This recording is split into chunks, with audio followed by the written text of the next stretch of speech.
திருச்சிற்றம்பலம். திருவாசகம் நீத்தல் விண்ணப்பம். அதில் 41வது பாடல் பிரபஞ்ச வைராக்கியம். முதலை செவ்வாய்ச்சியர் வேட்கை வெந்நீரில் கடிப்ப மூழ்கி விதலை செய்வேனை விடுதி கண்டாய். விடக்கு ஊன் மிடைந்த சிதலை செய் காயம் பொறேன் சிவனே முறையோ முறையோ. திதலை செய் பூண்முலை மங்கை பங்கா என் சிவகதியே. திருச்சிற்றம்பலம். பதவுரை.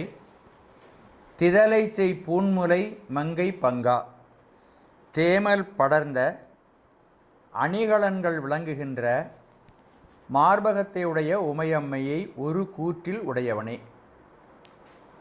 என் சிவகதியே, எனக்கு வீடு பேராக உள்ளவனே. வேட்கை வெந்நீரில் மூழ்கி, காமமாகிய வெந்நீரில் மூழ்கி செவ்வாய்ச்சியர் முதலை கடிப்ப சிவந்த வாயினையுடைய மகளிராகிய முதலை கடிப்ப விதலை செய்வேனை விடுதி. அந்த முதலை கடிப்ப அதனால் நடுக்கம் எய்துகிற விதலை அப்படின்னா நடுக்கம். அதனால் நடுக்கம் எய்துகின்ற சிறியேனை கைவிட்டு விடாதே. விடக்கு ஊன் மிடைந்த புலால் நாற்றம் மிக்க இறைச்சி செறிந்த சிதலை செய் காயம் பொறேன் நோய்கள் விளைக்கும் உடலை தாங்கள் ஆற்றேன். சிவனே முறையோ முறையோ. சிவபெருமானே, இந்த உடல் வாழ்க்கையில் என்னை நீ இருத்தி வைக்கிறாயே, இது உனக்கே முறையாக இருக்கிறதா என்று மாணிக்கவாசகர் இறைவனிடம் விண்ணப்பித்துக் கொள்கிறார். இதில் உள்ள சிந்தனைகளையும் 8 சிந்தனைகள் இருக்கின்றன, அதை விரிவாக பார்க்கலாம். திதலை செய் பூன்முலை மங்கை பங்கா. தேமல் படர்ந்த அணிகலன்கள் விளங்குகின்ற மார்பகத்தை உடைய உமையம்மையை தனது இடபாகத்திலே கொண்டிருக்கின்ற சிவபெருமானை. இப்போ இந்த இடத்துல அம்பிகையோடு கூடியிருக்கின்ற சிவபெருமானை இங்கு விழித்து சொல்கிறார். அப்படி அம்பிகையை சொல்லும் பொழுது ஒரு நினைவு அவருக்கு வருகிறது. அம்பிகை என்றும் இளமையானவள். அவள் எந்த காலத்தில் தோன்றான்னு யாருக்கும் தெரியாது. முன்னை பழம்பொருட்கும் முன்னை பழம்பொருளே பின்னை புதுமைக்கும் பேர்த்தும பெற்றியனே. பழமைக்கும் பழமை, புதுமைக்கும் புதுமை.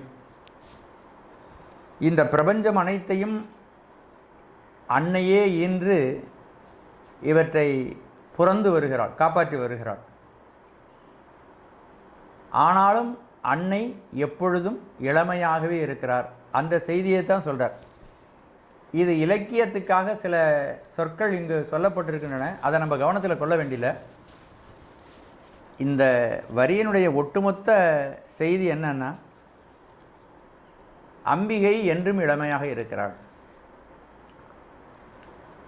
இதே ஒரு பாடல்ல அகிலாண்ட கோடி ஈன்ற அன்னையே, அகிலாண்ட கோடி ஈன்ற அன்னையே பின்னையும் கண்ணியன மறை பேசும் ஆனந்த ரூபமையிலே அப்படின்னு ஒரு அடியார் அம்பிகையை புகழ்ந்து சொல்கிறார்.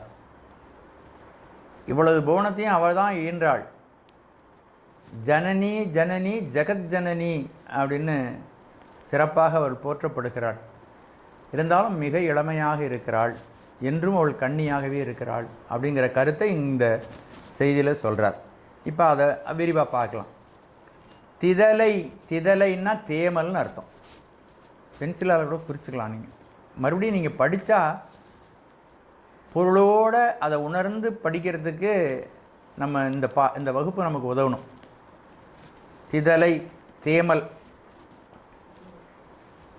மார்பகங்களில் இளம்பெண்களுக்கு ஒரு வகையான தேமல் தோன்றும், அதை இங்கே குறிப்பிடுகிறார். அப்போ அம்பிகை இளமையானவள் என்பது இங்கே குறிப்பு. அது மாறா இளமையுடைய அம்பிகை.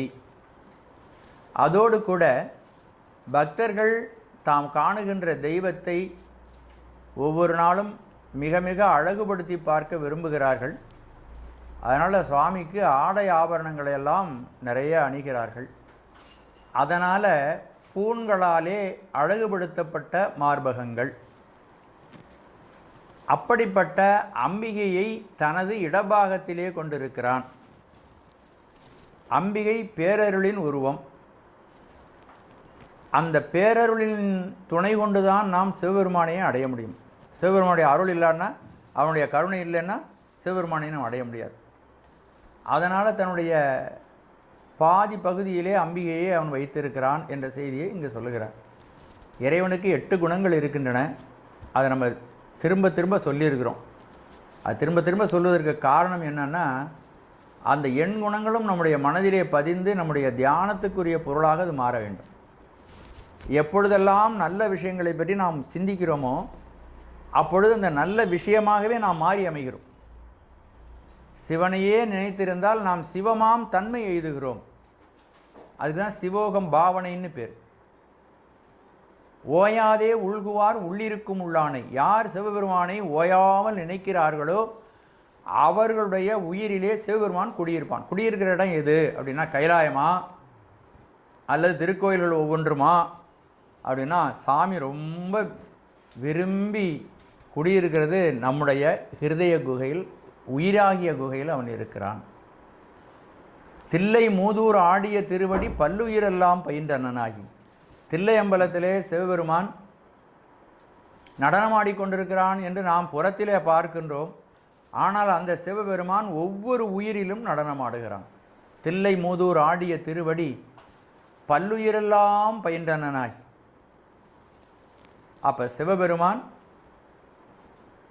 எல்லா உயிர்களிலும் அவன் நடனமாடுகின்றான். அவனுக்கு 8 குணங்கள் இயல்பாக சொல்லப்படுகின்றன. எண் குணங்கள். அதில் முதல் குணம் என்ன? தன்வயமுடைமை அப்படின்னு பேர். இதை பற்றி நம்ம விரிவாக பேசியிருக்கிறோம். அதை திரும்ப திரும்ப நம்ம சிந்தனை பண்ணணும். சிந்தனை பண்ண பண்ண அந்த குணங்கள் மயமாக நாம் மாறி அமைவோம். அப்போ தெய்வீக குணங்கள் நமக்கு வந்துடும். அவன் சர்வ சுதந்திரமுடையவன். அவனுக்கு மேலே ஒரு தலைவன், ஒரு கடவுள், ஒரு யாரும் இல்லை. அதனால் தான் என்ன உயிர்களுக்கு நன்மை செய்ய வேண்டும் என்று நினைக்கின்றானோ அதை தான் நினைத்தபடி செய்யக்கூடியவன். வேறு யாரும் அவருக்கு தடையே போட முடியாது. சர்வ சுதந்திரம். நமக்கு அப்படி இல்லை. நம் வீட்டில் இருக்கிற பொருளை யாருக்காவது கொடுக்கணுன்னா கூட வீட்டில் இருக்கிறவங்கள்ட்ட நம்ம அனுமதி கேட்கணும். இல்லைன்னா நாளைக்கு நம்ம நிம்மதியாக இருக்க முடியாது இல்லையா? இறைவன் சர்வ சுதந்திரமுடையவன். சுதந்திரமாக அவன் செய்யக்கூடிய செயல்கள் என்ன அப்படின்னா, உயிர்களுக்கு ஓயாமல் கருணை புரிவது. கருணை புரிவதிலே அவன் வள்ளலாக இருக்கிறான். அவனை அதில் தடுப்பதற்கு யாருமே இல்லை.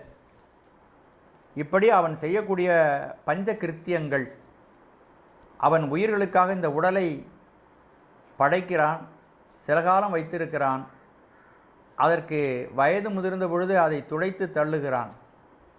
உயிர்களுக்கு மறைத்தல் தொழிலை செய்கிறான், அருளல் தொழிலை செய்கிறான். இப்படி பல்வேறு தொழில்களை அவன் செய்கிறான்.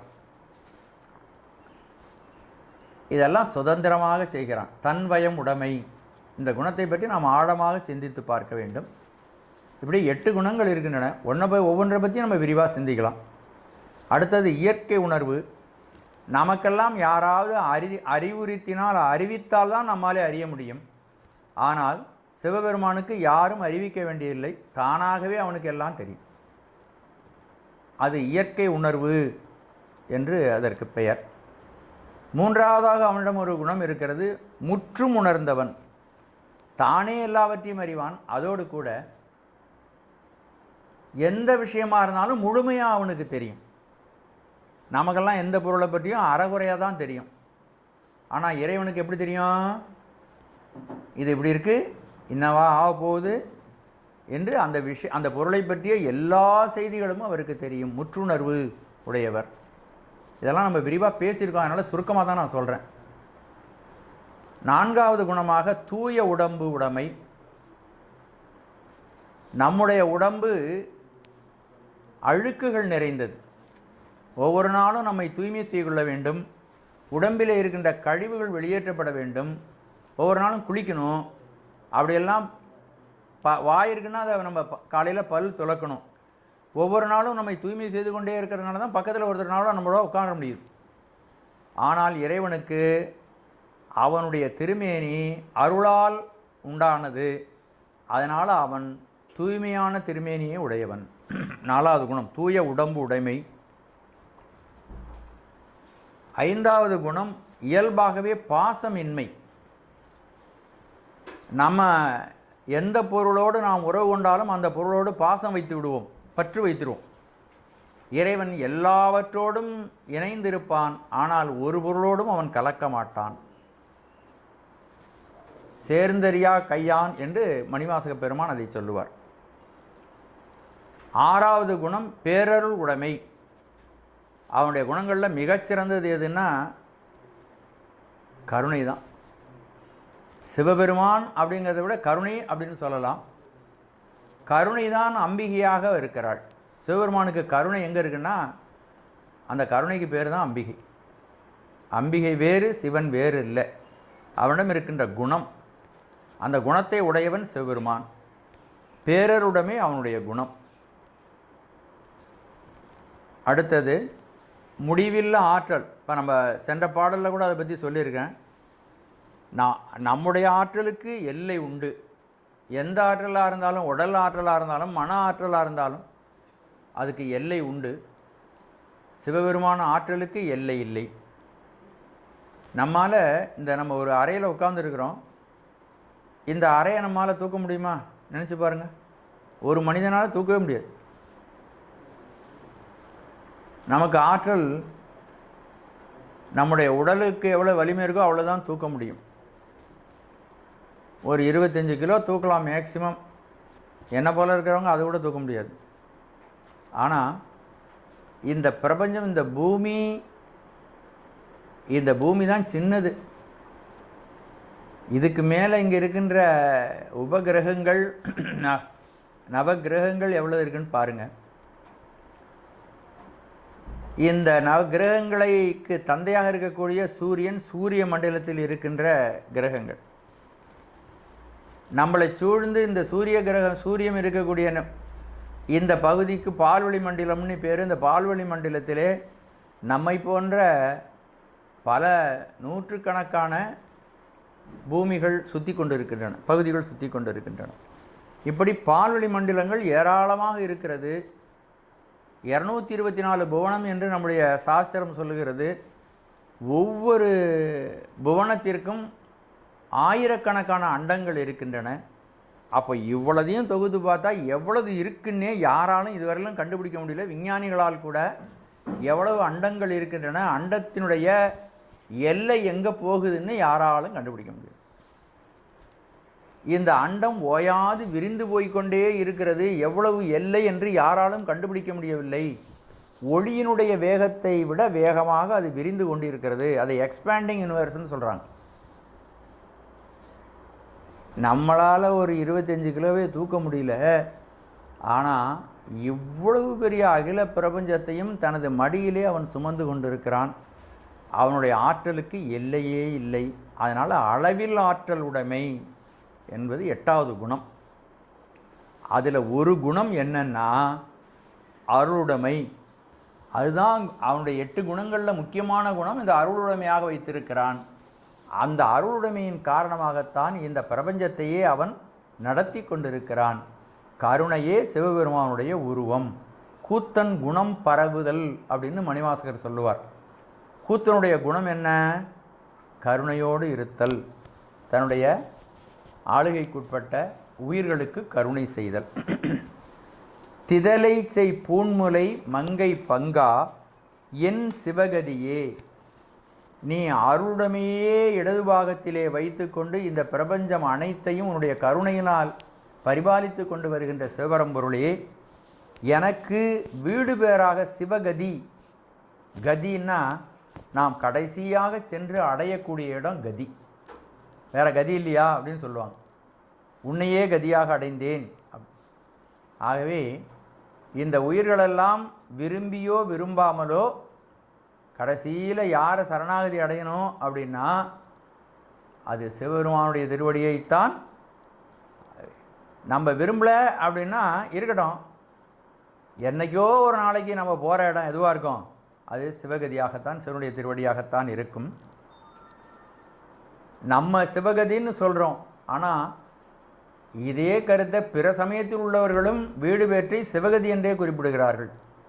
அதுக்கு ஒரு உதாரணமாக சிலப்பதிகாரத்தில் சிவன் அரண் தேவன் சிவகதி நாயகன்.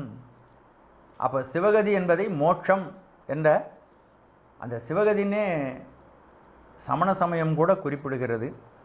ஆகவே எனக்கு சிவகதியாக இருக்கின்றவன், நான் சென்று அடையக்கூடிய புகலிடமாக, எல்லாரையும் சரணாகதி அடைஞ்சு கடைசியில் யாரை சரணாகதி அடைகிறோம்? நம்ம டாக்டரை சரணாகதி அடைகிறோம், ஜோசியனை சரணாகதி அடைகிறோம், சொந்தக்காரங்களும் சரணாகதி அடைகிறோம், எல்லாரையும் போய் சரணாகதி அடைகிறோம். கடைசியில் போய் யாரை சரணாகதி அடைகிறோம்? சாமியை தான் சரணாகதி. அதுக்கு முதல்ல போய் அவனை சரணாகதி அடைந்து விடலாம். ஆகவே எனக்கு சிவகதி, எனக்கு வீடு பேராக உள்ள சிவபெருமானி. இந்த இடத்துல அருளுடைமை என்ற குணத்தை பாராட்டுகிறார். அடுத்தது, எனக்கு நான் அடையக்கூடிய புகலிடமாக, எனது துன்பங்களையெல்லாம் நீக்கிக் கொண்டு எனக்கு ஆறுதல் தருகின்ற இடமாக, என்னை ஆதரிக்கின்ற இடமாக உன்னையே நான் நினைத்து கொண்டிருக்கிறேன் பெருமானே. என்னுடைய நிலைமை எப்படி இருக்கிறது என்றால், வேட்கை வெந்நீரில் மூழ்கி, என்னுடைய உயிர் என்று என்னை கருதாமல், என்னை நான் உடல் என்றே கருதி கொண்டு, இந்த உடலிலே ஏற்படுகின்ற மாற்றங்களின் காரணமாக, வயது காரணமாக, இந்த உடலிலே எழுகின்ற காம உணர்வு, பாலியல் இன்பங்களின் காரணமாக என்னுடைய மனதிலே புலன்களால், பொறிகளால், என்னிடம் இருக்கின்ற பொறிகளால் நான் இன்பங்களை அனுபவிக்க வேண்டுமென்ற வேட்கை என்னிடமிருந்து ஓயாது பெருகிக் கொண்டே இருக்கிறது. அந்த வேட்கை எப்படி இருக்கிறது என்று கேட்டால், எனக்கு ஆசை வருது, அந்த ஆசையை நிறைவேற்றிக் கொள்வதற்கு இந்த உலகத்திலே நான் பல்வேறு வகைகளிலே முயற்சி செய்கிறேன். அப்படி அந்த ஆசையை நிறைவேற்றிக் கொள்கின்ற பொழுது எனக்கு வருகின்ற துன்பங்கள் எப்படி இருக்குன்னா, அது மிக ஆழமுள்ள சுழற்சி நிறைந்த ஒரு வெந்நீர் குட்டையை, வெந்நீர் தடாகம் போல இருக்கிறது அந்த வேட்கை. வெந்நீர்னா சாதாரணமாக கதன்னு இருந்து குளித்தா உடம்புக்கு இதமாக இருக்கும். இந்த குளிரில், இந்த பனியில், காலையில் வெந்நீரில் குளித்தா ரொம்ப சௌரியமாக இருக்கும். அதுவே அளவுக்கு மீறிய சூடாக இருந்தால், இப்போ சாதாரணமாக ஒரு தொட்டியில் குளிக்கிறோம், அதில் சில பேர் வீட்டில் டப்பில் குடிப்பாங்க பார்த்தீங்களா, கொஞ்சம் சூடு ஜாஸ்தியாக இருந்தால் வெளியில் சூடு வந்துடலாம். இது ஒரு தடாகமாக இருக்கிறது இந்த வெந்நீர். வேட்கையாக வெந்நீர் உள்ளேயே அகத்திலேயே தோன்றுகிறது.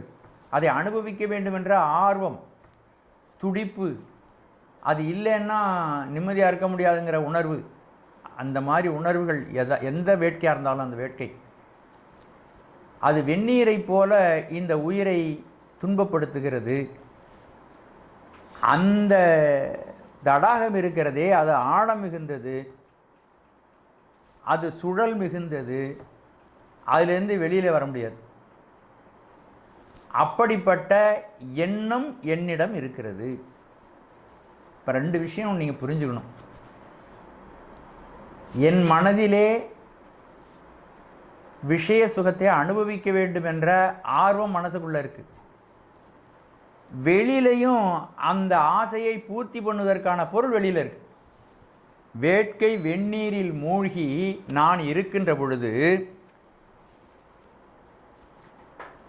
அப்போ வெந்நீரில் மூழ்கும் பொழுது, அப்படி முழுகுவதனாலே தண்ணி மூச்சு திணறுது, அது வெந்நீராக இருக்கிறது, வெப்பத்தினாலே துன்புறுகின்றேன். இந்த நிலையில் அந்த தண்ணீருக்குள் ஒரு முதலை இருக்கிறது, சிவந்த வாயினை உடைய முதலை. அது கடிச்சதுன்னா அந்த துன்பம் எப்படி இருக்கும்? அதுபோல என் மனதிலே அனுபவிக்க வேண்டும் என்ற ஆவல் இருக்கிறது. இந்த ஆவலை பூர்த்தி செய்வது போல வெளியிலே இருக்கக்கூடிய சிவந்த வாயினையுடைய பெண்களாகிய முதலைகள் என்னை கவர்ச்சித்து கடித்து இழுக்கிறார்கள். ஆகவே எவ்வளவு துன்பத்தில் நான் இருக்கேன் அப்படிங்கிறத அவர் வெளியிடுகிறார்.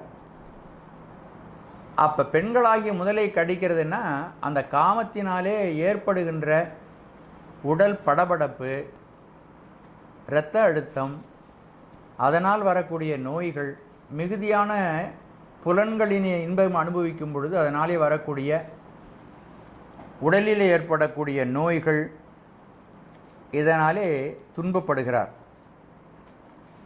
இந்த துன்பம் இவ்வாறு நிகழ்கிறது. இந்த துன்பத்தின் காரணமாக என் உடலிலே என்ன ஏற்படுகிறதுங்கிறது அடுத்த செய்தியாக சொல்லுகிறார். விதலை செய்வேனை, என் உடலிலே நடுக்கம் உண்டாகிறது. உள்ளேயும் விஷய சுகங்களை அனுபவிக்க வேண்டும் என்ற ஆவல் தோன்றுகிறது. எதிரிலே அதை பூர்த்தி பண்ணக்கூடிய பொருள்களும் வெளியிலே விளங்குகின்றன. வள்ளுவர் ஒரு திருக்குறள், அற்புதமான ஒரு திருக்குறள், நான் பல முறை உங்களுக்கு சொல்லியிருக்கேன். எத்தனை முறை சொன்னாலும் உங்கள் மனசில் நின்றுட்டு இருக்காது, அதனால் மீண்டும் அதை சொல்கிறேன். விடல் வேண்டும் அடல் வேண்டும் ஐந்தன் புலத்தை, விடல் வேண்டும் வேண்டிய எல்லாம் ஒருங்கு. அடல் வேண்டும் ஐந்தன் புலத்தை. இப்போ சாமி என்ன சொல்கிறாங்கன்னா, இப்போ எனக்கு கிட்ட இந்த புலன்களிலே அனுபவிக்கக்கூடிய ஆசை என்னுடைய மனதில் அத்து போச்சுன்னு வச்சுக்கோங்க, வெளியில் எப்படிப்பட்ட பொருள்கள் இருந்தாலும் என்னை கவர்ச்சிக்காது. ஒரு உதாரணமாக சொல்கிறேன், ஒரு உதாரணம் ஒன்று எடுத்துக்கலாம். இப்போது எனக்கு பொன்னாலாகிய எந்த ஆவரணமும் நான் அணிந்து கொள்வதில்லை அப்படின்னு ஒருத்தன் தீர்மானிக்கிறான்னு வச்சுங்க. பொன்னால் ஆகிய எந்த ஆபரணத்தையும் நான் அணிந்து கொள்ளவில்லை, அதனுடைய அழகு எனக்கு வேண்டாம் என்று ஒருவன் தீர்மானிக்கிறான். அவன் ஒரு இடத்துல உட்காந்துருக்கான். அவனுக்கு நேரா நீ எத்தனை மாலையா பொன்னால் ஆகிய ஆபரணங்களை அணிந்துக்கிட்டே போங்களேன், அவனுக்கு ஏதாவது சலனம் உண்டாகுமா? நினச்சி பாருங்க, ஒரு சலனமும் உண்டாகாது. நான் ஒரு 4 முழ வேஷ்டியை தான் கட்டிக்குவேன், ஒரு எளிமையான சட்டையை தான் போட்டுக்குவேன் அப்படின்னு ஒருத்தன் உட்காந்துருக்கான். அவனுக்கு எதிரே நிறைய பட்டு வஸ்திரங்களையெல்லாம் அணிந்து கொண்டு ஆடம்பரமாக உடைகளையெல்லாம் தரித்து கொண்டு ஒருத்தர் பல பேர் போனாலும் அவனுக்கு ஏதாவது சலனம் வரணுமா? வராது. அதனால தான் திருவள்ளுவர் சொல்லுகிறார், அடல் வேண்டும் ஐந்தன் புலத்தை. இந்த 5 பொறிகளையும் அது செல்லுகின்ற பாதையிலிருந்து அதை தடுத்து விட வேண்டும். உன்னுடைய உயிருக்கு நன்மை செய்யக்கூடியவைகள் இந்த வழியில் நீ போனாதான், இந்த வழியில் நீ போனால் அது நன்மை இல்லை என்று அதுக்கு போதித்து அதனுடைய அறிவை நாம் திடப்படுத்த வேண்டும். அதை சபலத்தில் இருந்து அதை வெளிப்படுத்தணும். அதுக்கு ஆட்டோ சஜஷன் நமக்கு நாமே அறிவுரை கூறிக்கொள்ள வேண்டும். எது நமக்கு தேவையோ அதிலேயே நாம் திருப்தி அடையுமாறு நம்மை செய்து கொள்ள வேண்டும். அப்படி செய்து கொண்டால் இந்த புலன்கள் வெளியில் ரொம்ப பாயாது. அடல் வேண்டும் ஐந்தன் புலத்தை, நம்மிடம் இருக்கின்ற 5 பொறிகளையும் தடுத்து நிறுத்த வேண்டும். விடல் வேண்டும் வேண்டிய எல்லாம் ஒருங்கு. இந்த புலன்கள் பற்றுகின்ற ஆசையை உண்டாக்குகின்ற பொருள்கள் வெளியில் இருந்தால் முடிஞ்ச வரையிலும் அதிலிருந்து விலக வேண்டும். இந்த பொருளை பார்த்தா நமக்கு கவர்ச்சி உண்டாகும்னா அதை நம்முடைய பார்வையிலிருந்து நகர்த்தலாம், இல்லைன்னா நம்ம அதனுடைய பார்வையிலிருந்து நகர்ந்துக்கலாம். இது ஆரம்பத்தில் ஒரு சாதகன் தன்னுடைய ஆரம்ப காலத்திலே இருக்கும் பொழுது தான் வலிமை அடைவதற்கு முன்னாலே ஒரு சாதகன் கை கொள்ள வேண்டிய முறை. திருவள்ளுவர் அற்புதமாக அதை சொல்கிறார். வேணால் வீட்டில் போய் அந்த திருவள்ளுவர் அந்த சொன்ன அந்த குறளை பரிமையாக உரையோடு படித்து பாருங்கள். அடல் வேண்டும் ஐந்தன் புலத்தை, விடல் வேண்டும் வேண்டிய எல்லாம் ஒருங்கு. அந்த செய்தியை தான், அதே மாதிரி கருத்து தான் இங்கு வருகிறது. வேட்கை வெந்நீரில் மூழ்கி, வேட்கையாகிய வெந்நீரில் நான் மூழ்கி இருக்கிறேன். இந்த வேட்கையை தீர்ப்பதற்குரிய பொருளாகிய சிவந்த வாயனுடைய பெண்கள் எதிரே தோன்றுகிறார்கள். அப்போ இந்த மாதிரி நிலையில் நான் துன்பப்பட்டு கொண்டிருக்கின்றேன். விதலை செய்வேனை, இந்த துன்பத்திலிருந்து விடுபட முடியாமல் நான் நடுக்கம் அடைகிறேன். விதலைன்னா நடுக்கம்.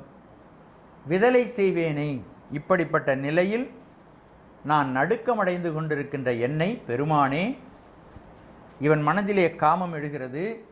காமத்தை பூர்த்தி செய்வதற்கான பொருள்களும் வெளியிலே இருக்கின்றனது.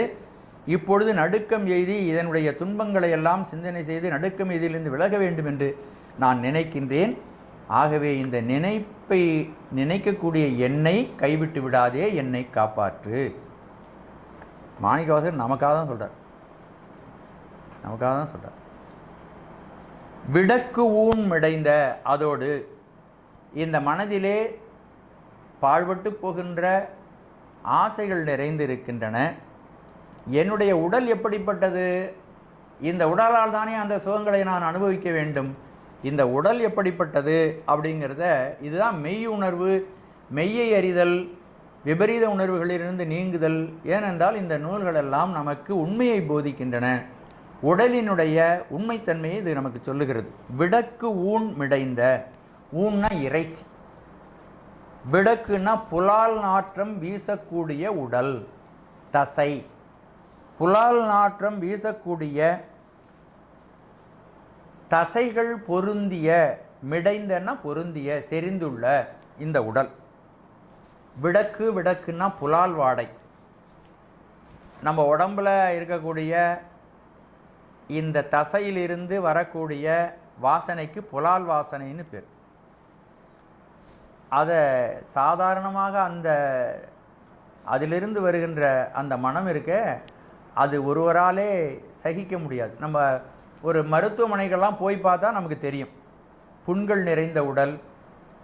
சில சமயம் சில பேருக்கு பெட்சோர் வந்துடும், முதுகில் படுக்கை புண். அவங்கள்ட்டேருந்து வர்ற துர்நாற்றம் ரொம்ப கடுமையாக இருக்கும். இந்த உடம்பு புலால் நாற்றம் உடையது. விடக்கு ஊன் மிடைந்த, அதுபோல் புலால் நாற்றம் வீசக்கூடிய இந்த உடம்பு, அதோடு கூட இந்த உடலிலே ஓயாது நோய்கள் தோன்றுகின்றன. சிதலை செய் காயம். சிதலைன்னா நோய். இந்த உடம்பினுடைய தன்மையை, அதனுடைய உண்மைத்தன்மையை மாணிக்கவாசகர் மிக தெளிவாக நமக்கு அறிவுறுத்துகிறார். இந்த உடல் புலால் நாற்றம் நிறைந்த, விடக்கு ஊன் மிடைந்த சிதலை செய் காயம் பொறேன். நோய்கள் மிகுந்த இந்த உடலில் இருப்பதற்கு, இந்த உடலில் இருந்துதான் தவறான எண்ணங்கள், இந்த உடல் சுகத்தை அனுபவிக்க வேண்டும் என்பது பஞ்ச புலன்களின் வழியாக வெளியே சென்று விஷய சுகங்களில் ஈடுபட நினைக்கிறதே. இந்த உடலினுடைய தன்மைதான் என்ன அப்படின்னா, இந்த உடலுடைய தன்மை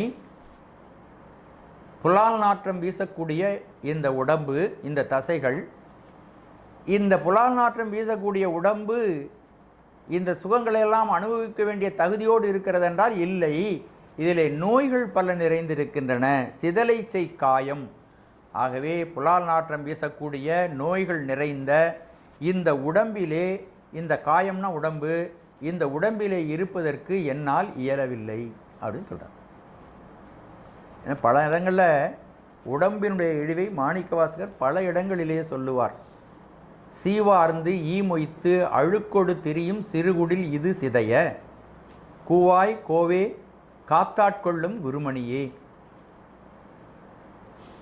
அப்படி பல இடங்களில் முடையார் புழுக்கூடு, ஊனார் புழுக்கூடு. இந்த உடம்பில் ஏராளமான கிருமிகள் இருக்கின்றன. நீங்கள் உடம்புல வெளிப்பகுதி எடுத்து ஒரு மைக்ரோஸ்கோப்பில் வச்சு பார்த்தீங்கன்னா நிறைய கிருமிகள் உடம்புல இருக்கிறத நம்ம பார்க்கலாம். கொஞ்சம் கீழே எடுத்திங்கன்னா இன்னும் நிறையா கிருமிகள் இருக்கிறத பார்க்கலாம். அதனால் புழுக்கூடு, புழுக்கள் நிறைந்த கூடு அப்படின்னு இதுக்கு மாணிக்கவாசகர் சொல்லுகிறார். ஆகவே புலால் நாற்றம் வீசக்கூடிய உடம்பாக இருக்கிறது, நோய்கள் மிகுந்த உடம்பாக இருக்கிறது. ஆகவே இந்த உடம்பில் இருப்பதற்கு எனக்கு அருவருப்பாக இருக்கிறது. இப்படிப்பட்ட என்னை கைவிட்டு விடாதே. எனக்கு நல்ல எண்ணங்களும் இல்லை. அகத்திலே உன்னை நினைக்காமல் இந்த உடம்பையே நினைத்து கொண்டிருக்கிறேன். இந்த உடம்பிலே வரக்கூடிய சிறு சிறு இன்பங்களை நோக்கி நான் நகர்ந்து கொண்டிருக்கிறேன். ஆகவே பெருமானே, இந்த இழிந்த நிலையில் இருக்கின்ற என்னை கைவிட்டு விடாதே. சிவனே முறையோ முறையோ. நான் இப்பொழுது இருக்கின்றது, இப்போ தான் படுகின்ற துன்பங்களையெல்லாம் சொல்கிறார். நோயினாலே துன்பம், புலன்கள் கவர்ச்சியினாலே வரக்கூடிய நோய் முதலான துன்பங்கள், இந்த உடலே புலால் நாற்றமுடையது, இப்படிப்பட்ட துன்பம். ஆகவே அவருக்கு என்ன நினைவு வருகிறதுனா, இதிலிருந்து நாம் தப்ப வேண்டுமென்றால் இன்பமே வடிவானவன் நமக்கு எதிரே வரணும். சிவனே, சிவன் என்பவன் சர்வ மங்களங்களையும் நமக்கு அருளக்கூடியவன். அதனால் வார்த்தையை வேறு வார்த்தை போடாமல் சிவனே, சர்வ மங்களங்களையும் அருளக்கூடிய பெருமானே, எனக்கு இன்பத்தையே வழங்கக்கூடியவனே, ஒருபொழுதும் என்னை விட்டு நீங்காத இன்பத்தை அருளக்கூடிய சிவபெருமானே. அப்போ இந்த சிவனே என்பதில் அவ்வளவு விஷயங்களை அடக்கி சொல்லுகிறார். மங்களகரமானவன், என்றும் என்னை விட்டு நீங்காத இன்பம்,